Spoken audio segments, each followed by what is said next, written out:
오늘 구네스북은 한국과의 경제동맹을 강화하기 위해 이스라엘 정부가 기습 발표를 내놓자 이에 당혹감과 경악을 감추지 못하고 있는 일본 상황을 전해드리겠습니다. 지난 수십 년 동안 일본 정부는 자국의 경쟁력 약화를 극복한다는 명분으로 갖은 실책을 남발해왔습니다. 특히 그 중에서 대표적인 사례로 아베노믹스를 손꼽을 수 있는데 당시 이를 추진했던 아베 총리는 기술 혁신과 연구개발에 대한 투자를 통해 자국의 경제를 세계 인류로 발돋움시키려 하기보다는 오히려 통화량을 대규모로 푸는 이른바 양적 완화와 더불어 종신고용을 지킨다는 명분으로 임금 인상을 막은 채 저임금 정책을 끝까지 고집하면서 일본의 경제적 위상을 크게 약화시켜왔습니다. 때문에 현재 일본의 경제적 위상은 해가 갈수록 쇠퇴를 거듭함에 따라 결국에는 한국과 대만에게도 국민소득을 추월당하는 상황이 전개되고 있고 또한 이로 인해 주요 7개국에서도 퇴출당할 위기에 내몰리고 있습니다. 그런데 여기서 우리가 눈여겨볼 것은 일본 정부가 애초에 이러한 실책을 남발할 수밖에 없었던 여러 이유가 있었는데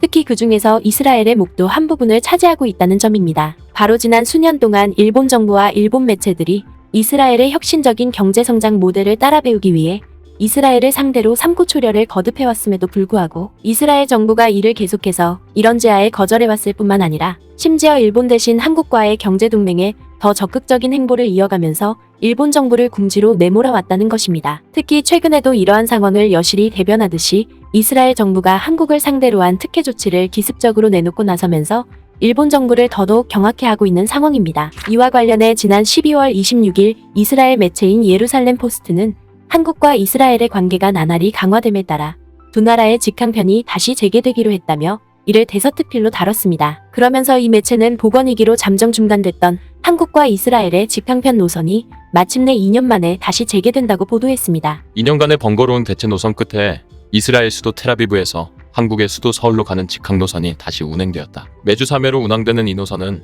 한국 최대 항공사인 대한항공이 운항한다. 뒤이어 이스라엘 매체인 예루살렘 포스트는 두 나라를 이어주게 될 직항 노선은 10시간의 비행시간이 소요된다고 보도했습니다. 또한 이 매체는 오는 1월부터 두 나라를 오가게 될 직항 항공편은 왕복 기준으로 $1,075의 비용이 소요될 것으로 예상된다고 보도했습니다. 때문에 이 매체는 두 나라가 직항 노선을 개설하기로 한 만큼 한국과 이스라엘의 교류와 협력이 더욱더 강화될 것이라며 매우 큰 기대감을 나타냈습니다. 실제로 이 매체는 보건위기로 인해 직항 노선이 잠정적으로 중단되기 직전인 2016년과 2020년까지만 하더라도 매해 4만 명 이상의 한국 국민이 이스라엘을 방문했던 사실을 놓고 봤을 때 이번에 다시 재개된 두 나라의 직항 노선 개설은 두 나라의 관계가 그만큼 더욱더 긴밀한 관계로 나아가고 있음을 보여주는 소중한 이정표가 되고 있다고 보도했습니다. 뿐만 아니라 이 매체는 이스라엘 정부가 한국과 직항 노선을 재개하는 것뿐만 아니라 이번 달에 두 나라가 체결한 FTA까지 정식으로 발효시킴으로써 다른 그 어떤 국가들보다 한국과의 경제동맹에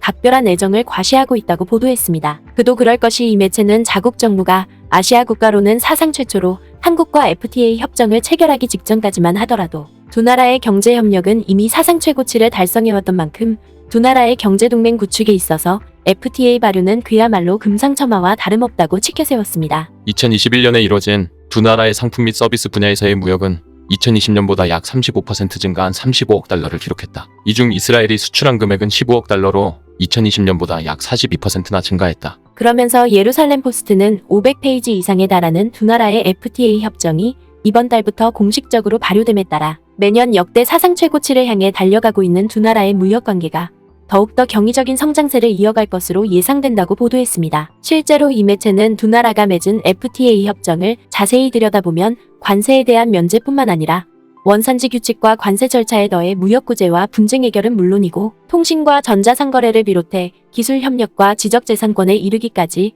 두 나라의 모든 산업 분야를 망라하고 있다고 보도했습니다. 때문에 이 매체는 당장 이번 FTA 발효를 통해 비단 이스라엘뿐만 아니라 한국 기업들에게도 엄청난 특혜를 안겨주게 될 것이라고 보도했습니다. 이스라엘 경제부 대외무역국에 따르면 그 결과로 인한 관세에 나는 현대와 기아자동차는 물론이고 장난감과 게임을 비롯해 간장에 이르기까지 이스라엘 구매자들에게 큰 혜택을 줄 것으로 기대된다. 그리고 이스라엘 기업들은 한국 시장에서 경쟁 우위를 누릴 것이고 이스라엘에 대한 한국의 투자가 장려될 것이다. 또한 전기 및 기계장비와 비료를 비롯해 의료기기와 화장품, 그리고 플라스틱과 과일 주스에 더해 와인에 이르기까지 한국에 수출하는 이스라엘 수출품의 95%가 관세를 면제받을 것이다. 한국은 이스라엘의 기계와 부품, 그리고 산업용 냉장고와 의료기기를 비롯해 전자부품과 플라스틱 제품뿐만 아니라 화학 제품을 관세 없이 수출하게 될 것이다. 특히 이 매체는 두 나라의 FTA 발효는 앞서 언급했던 것처럼 이스라엘 소비자들에게 엄청난 혜택을 안겨주게 될 것이라고 보도했습니다. 일례로 한국산 자동차만 놓고 보더라도 기존의 7%에 달하던 관세가 0%로 인하되는 것은 물론이고 각각 12%와 4%의 관세가 매겨지던 한국산 냉장고와 간장 제품 또한 0%로 면제된다는 것입니다. 그리고 한국에서 생산된 욕조와 싱크대 또한 마찬가지로 기존에 매겨지던 12%의 관세가 0%로 인하되는 만큼 그동안 한국 제품을 선호해왔던 이스라엘 소비자들의 주머니 사정이 크게 나아지게 됐다는 것입니다. 원칙적으로 한국과 이스라엘의 자유무역 협정은 좋은 소식이다. 한국은 중요한 무역 파트너이자 이스라엘의 친구이기 때문이다. 그러면서 이 매체는 두 나라의 FTA 협정 발효에 더해 최근 이뤄진 직항노선 재개는 한국과 이스라엘의 경제동맹이 더욱더 강화되는 계기로 작용할 것이라고 보도했습니다. 실제로 이 매체는 두 나라의 FTA 발효와 직항노선 개설을 발판 삼아 한국과 경제협력을 추진하려는 이스라엘 기업들의 움직임이 매우 활발한 상황이라고 보도했습니다. 이는 두 나라가 맺은 자유무역 협정을 통해 대부분의 상품에 대한 무역 관세가 전격적으로 철폐됐을 뿐만 아니라 두 나라를 오가는 직항 항공편 또한 이제부터 마음껏 이용할 수 있는 만큼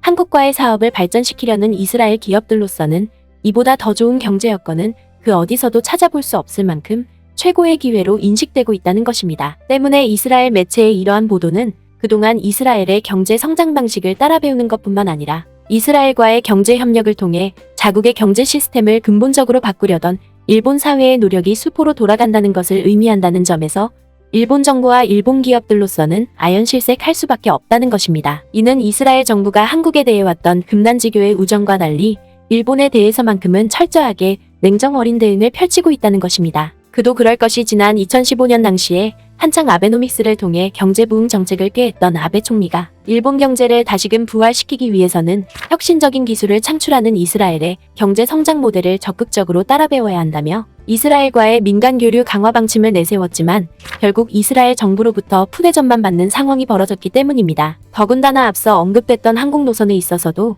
그동안 이스라엘은 한국 국민과 한국 기업의 편의를 위해 직항 노선을 적극적으로 구축해왔지만 일본 국민과 일본 기업들이 이스라엘을 방문하기 위해서는 터키를 경유하는 수고를 감수해야 했다는 것입니다. 심지어 보건위기 과정에서도 당시 이스라엘 정부가 그 어떤 국가들보다 한국의 방역 대응이 세계 최고라며 이를 적극적으로 따라 배운 사실이 일본 매체의 보도에 의해 밝혀지면서 당시 방역 대책의 일환으로 아비간을 전 세계에 보급하려던 아베 총리를 경악해 하기도 했습니다. 뿐만 아니라 이스라엘 정부는 아랍 국가인 아랍에미리트와의 관계 정상화를 위해 아브라함 협정을 체결한 데 이어 최근에는 아랍에미리트와 함께 한국을 중심으로 하는 삼각동맹을 적극적으로 주창하는 상황까지 연출하면서 일본 정부의 외교적 고립을 더욱더 가속화하고 있다는 점입니다. 때문에 한국에 대한 이스라엘 정부의 이 같은 파격적인 예우는 그만큼 일본 기업들에게는 부러움의 대상이 될 수밖에 없다는 것입니다. 결국 이스라엘 매체의 이러한 보도는 진심과 기만을 철저하게 가려내왔던 이스라엘의 특별한 외교 원칙이